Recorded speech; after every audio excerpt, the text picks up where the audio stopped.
Hello, Taurus, Sun, Moon, Rising, and Venus signs. Kumusta kayo? Sana po nasa mabuti kayong kalagayan. Welcome back po sa Star Tarot. Kung bago kayo rito, welcome din kayo. Thank you for your support. I truly appreciate it. God bless you all po. Maraming salamat, Taurus, for likes and subscribes ninyo at sa mga comments. No? Maraming salamat po.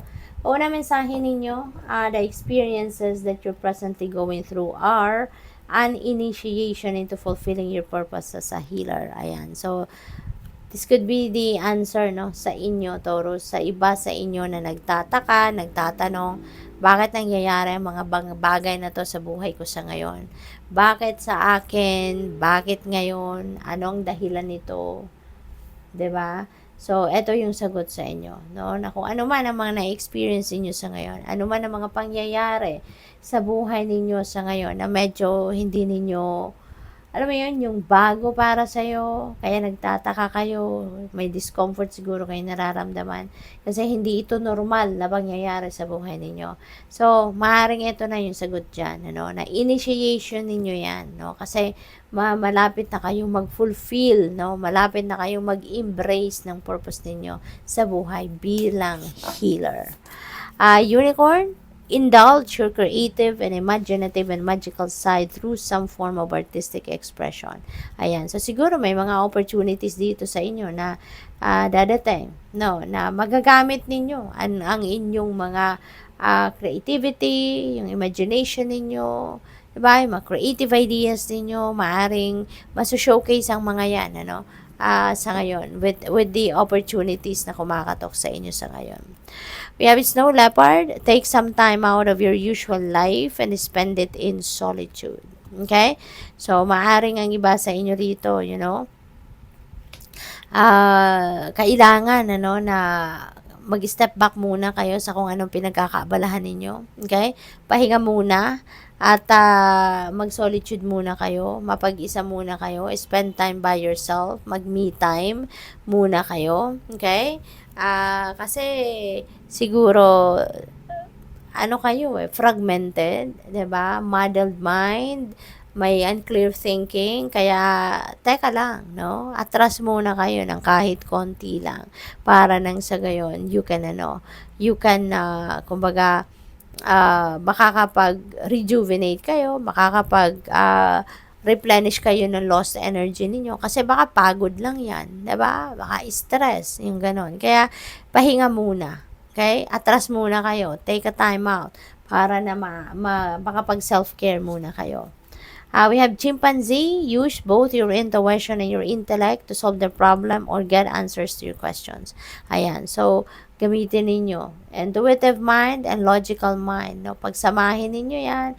Konsultahin ninyo both of that, both sides of your brain para magkaroon kayo ng mas maganda, mas efficient, no? At mas magaling na solusyon, no? Sa inyong mga problema. What else? We have mouse.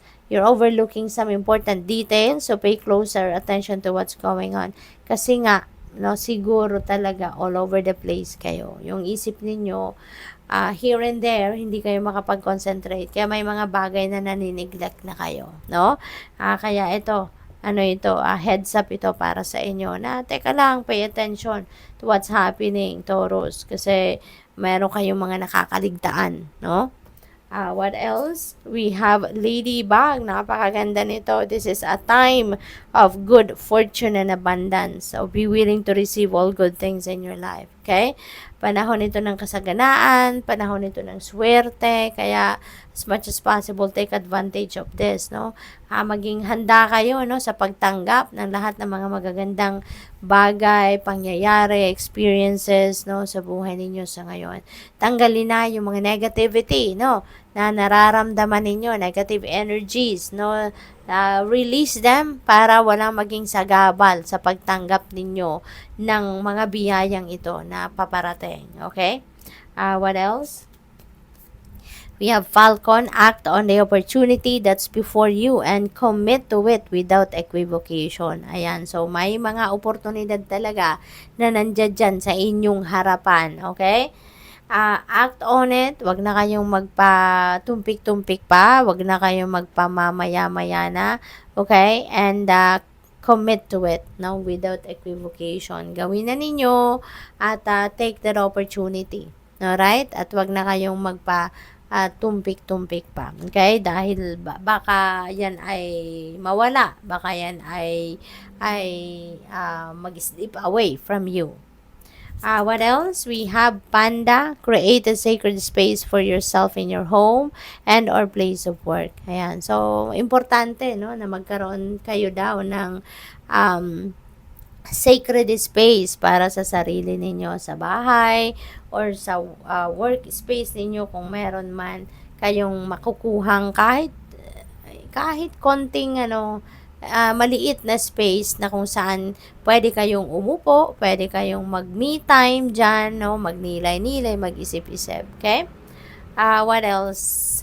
Tingnan natin kung ano ang final message ni Taurus. We have miracle. Wow, miracle is coming your way, Taurus. Sabi dito, even if all hope seems lost, let not hope slip away. For I, your guardian angel, am constantly by your side. Surrender all your concerns to me and trust in the healing power of love. Napakagandang mensahe ito para sa'yo.